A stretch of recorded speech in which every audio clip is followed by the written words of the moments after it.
সাথে যেটা বুঝিয়ে প্রধান উপদেষ্টা শাহাদ ইবনে আমর ডাকতে বলে, মতিবিদ্যাজি চুপ থাক, আমি আবু জেহেলকে চিনি, সারা জীবন গদি লিবি, ক্ষমতা লুবি, আমি আর তুই আর প্রধান মুস্তান যতই মুহাম্মদকে মুক্তির জন্য যাব, তখনই উল্টা আমাদেরকে জেলখানায় ঢুকাইবে। অতএব এখন তার কাছে যাওয়া যাবে না, আরো দুইজনকে হাত করে শক্তিশালী সঞ্চয় করে মুহাম্মদকে আবু জেহেলের কারাগার থেকে তখন মুক্ত করতে হবে। বলছেন এটা তাই হবে, তাহলে কি করা যায়? বলছে আবু জেহেলের আরো কাছে দুইজন নেতাকে হাত করতে হবে।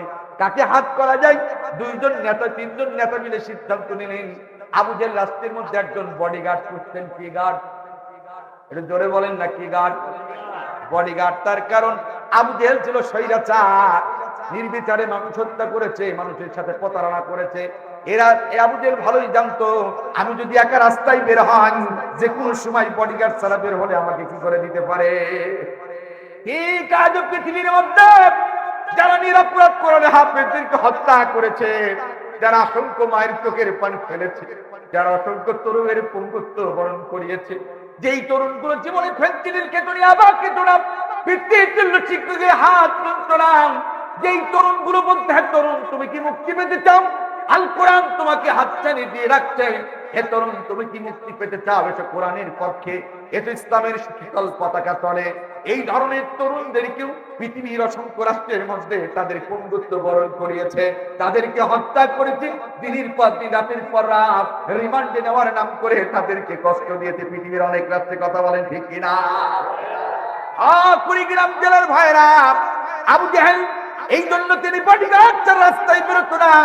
দেখবেন পৃথিবীর মধ্যে যারা স্বৈরাচার হবে, এরাও দেখবেন সামনে ডানে বামে বডিগার্ড ছাড়া চলতে পারে না।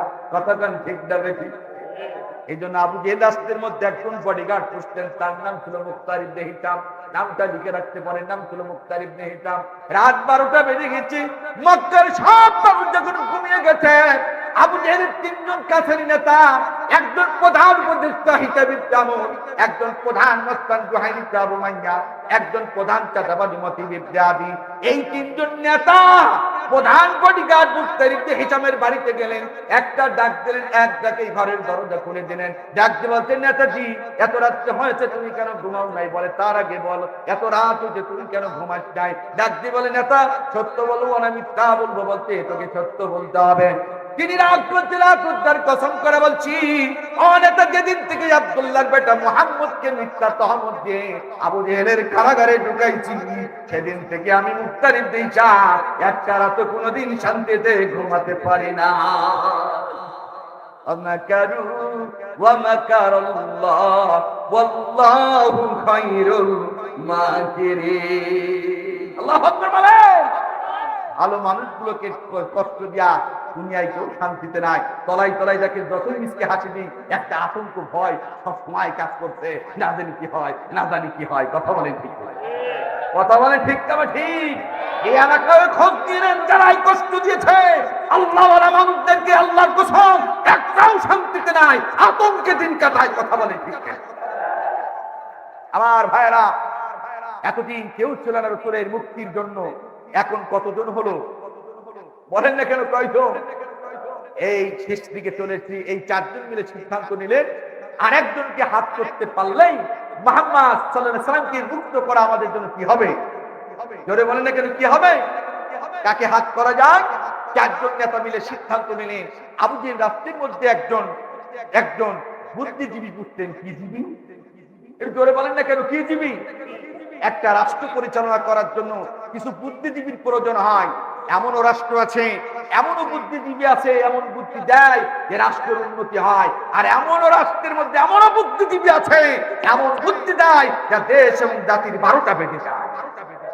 কথা বলেন ঠিক তবে ঠিক? আমার ভাইরা আমার, আবু জেহেল তিনি ছিলেন স্বৈরাচার। তিনি জানতো আমি যদি বুদ্ধিজীবী না পুষি, আমি এই রাষ্ট্র পরিচালনা করতে পারবো? এই বুদ্ধিজীবীদের কাজ কি জানেন? এদের কাজ ছিল শুধু আবু জেহেলের কাছে এইটা নেওয়া। কি নেওয়া? একটু বলেন না কেন? আর শুধু তাদের দায়িত্ব যে টাকা নেবে আর জনগণকে শুধু ভূগোল বুঝবে। আবু জেহেল ভালো লোক, জয়ের মালা। তো বলেন না কেন? আবু জেহেল ভালো লোক, জয়ের মালা।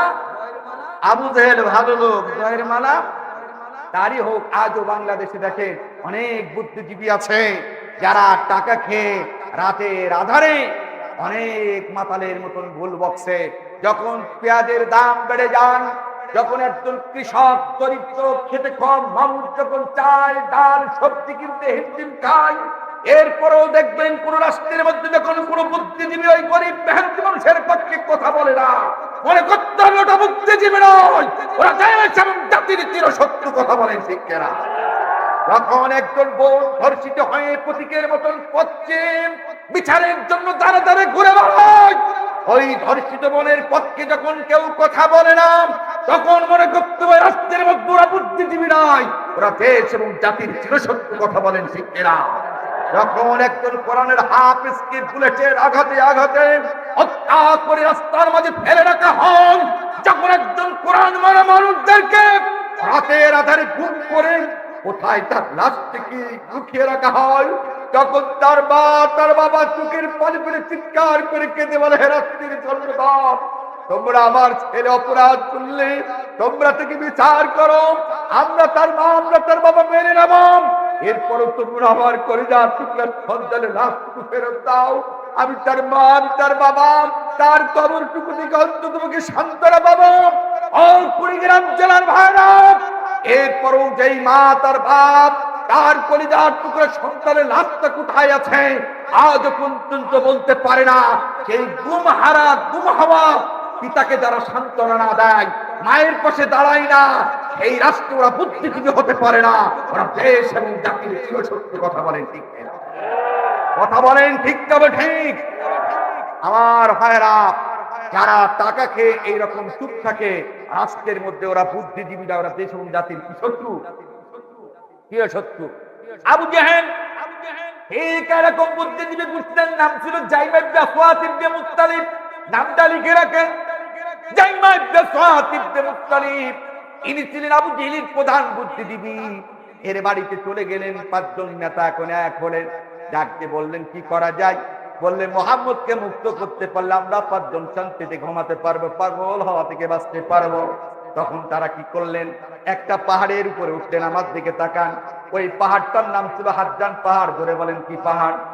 রাতের অংশে শেষ অংশে এই পাঁচজন কাফের, তখন মুসলমান নাই, তারা হাজ্জান পাহাড়ের উপরে উঠে প্রথমে হাত রাখলেন প্রধান উপদেষ্টা হিসাবে আমর, এরপরে প্রধান মস্তান জুহাইর ইবনে আবু মাইয়াম, তার উপরে হাত রাখলেন প্রধান চাঁদাবাজি মতিন ইবনে আদি, তার উপরে হাত রাখলেন প্রধান বডিগার্ড মুস্তার ইবনে হিশাম, তার উপরে হাত রাখলেন প্রধান চাঁদাবাজ জাইমা ইবনে সুয়াত ইবনে মুত্তালিব।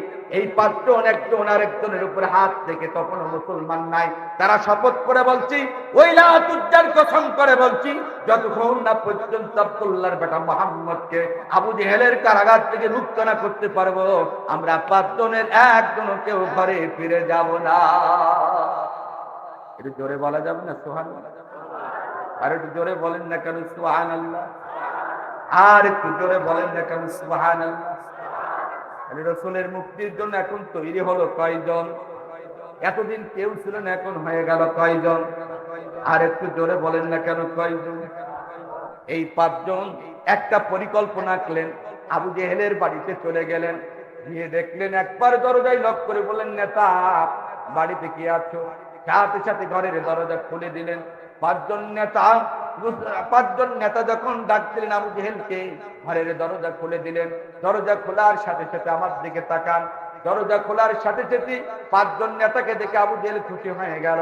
আবু জেহেল খুশি হয়ে আবার ডাকতে বলেন, তোমরা এত রাতের বেলায় কেন আমার কাছে এসেছো? পাঁচজন নেতা বললেন, নেতা একটা কথা জানতে চাই। বলে কি? ভাই মুহাম্মদকে কি অপরাধে জেলে দিয়েছো আমরা জানতে চাই। প্রথমে দাঁড়িয়ে গুলো জাইমা ইবনে সুয়াত ইবনে মুত্তালিব, আবু জেহেলের প্রধান বুদ্ধিজীবী, ডাক দিয়ে বলছে, জাইমা তুমি কি পাগল হয়েছো? মুহাম্মদের কোন অপরাধ নাই, অপরাধ একটাই, মুহাম্মদ কালিমার দাওয়াত প্রচার করে, মুহাম্মদ কোরআনের বাণী প্রচার করে, আর এই কোরআনের বাণী প্রচার করার কারণে মক্কার মানুষগুলো যদি মুসলমানিত্ব গ্রহণ করে, আমি আবু জেহেলের কর্তৃত্ব নেতৃত্ব কিছুই থাকবে না। এই জন্যই মুহাম্মদকে জেলে দিয়েছি, এই জন্যই মুহাম্মদকে বন্দী করেছে, আর কোনো কারণে নাই। জাইমা ইবনে সুয়াত ইবনে মুত্তালিব আবু জেহেলের প্রধান বুদ্ধিজীবী ডাকতে বলে, নেতা এই কারণেই যদি তুমি মুহাম্মদকে জেলখানায় ঢোকাও, এই মুহূর্তে আমি তোমার দল থেকে পদত্যাগ করলাম। وَإِذْ يَمْكُرُ بِكَ الَّذِينَ كَفَرُوا لِيُثْبِتُوكَ أَوْ يَقْتُلُوكَ أَوْ يُخْرِجُوكَ وَيَمْكُرُونَ وَيَمْكُرُ اللَّهُ وَاللَّهُ خَيْرُ الْمَاكِرِينَ। আল্লাহু আকবার বলেন। এখন রাসূলের পক্ষে হয়ে গেলেন কয়জন? একজন আগেই 3 পদত্যাগ করলেন আবু জেহেলের দল থেকে। এবার বাকিগুলো এক এক করে শেষের দিকে চলে আসছি। এরপরে প্রধান চাঁদাবাজ মতিবিদ্যা আসি, তিনি পদত্যাগ করলেন। এরপরে প্রধান মস্তান, কোনো কথা নাই, ডাঙ্গা তরবারিটা বের করে সোজা আবু জেহেলের গদ্দারের কাছে গিয়ে ধরে বললেন, নেতা তাড়াতাড়ি বল তুই মুহাম্মদকে কোন অপরাধে জেলে দিয়েছি, তুই না বলতে পারিস এই তরবারি দিয়ে কাল্লা কেটে এখনই তোর দ্বিখণ্ডিত করে দিই। জোরে বলা যাবে না সুবহানাল্লাহ? আবু জাহেল ওর কথাই এই তরবারি দিয়ে হুমায়ুন কলিজার টুকরা সন্তানের হাত কেটেছি, পা কেটেছি। এই তরবারির ভয় দেখিয়ে বহু নারীকে তোর রাতের শয্যা বানিয়েছি তুলে এনে। তাড়াতাড়ি বল তুই মুহাম্মদকে কোন অপরাধে জেলে দিয়েছি, যদি না বলতে পারে এই তরবারি দিয়ে এখনই তোর কাল্লা কেটে আমি দ্বিখণ্ডিত করে দেব। আবু জেহেল ভয় পেয়ে গেলেন, তপ্ত হয়ে গেলেন, চিন্তা করলেন, আহারে কাদের দুধ ভাত দিয়ে কাদের পুষলাম, সব পুষলাম, এরা এখন আমার বিরুদ্ধে কথা বলে। আবু জেহেল বলতেছে, এই মুখতার ইবনে এই প্রধান মস্তান জোহাইর আবু মাইয়া তরবারি লাভাই কথা বল, খবরদার উল্টা পাল্টা করেছি তো কাল্লা উড়াই দেব। বলছে নেতা, প্রধান উপদেষ্টা ইতাদুল্লাহ আহমদ পাশেই দাঁড়ালো, বলছে নেতা তুমি ওরে তরবারিটা নামাতে বলো না, তুমি না আমার দলের প্রধান উপদেষ্টা।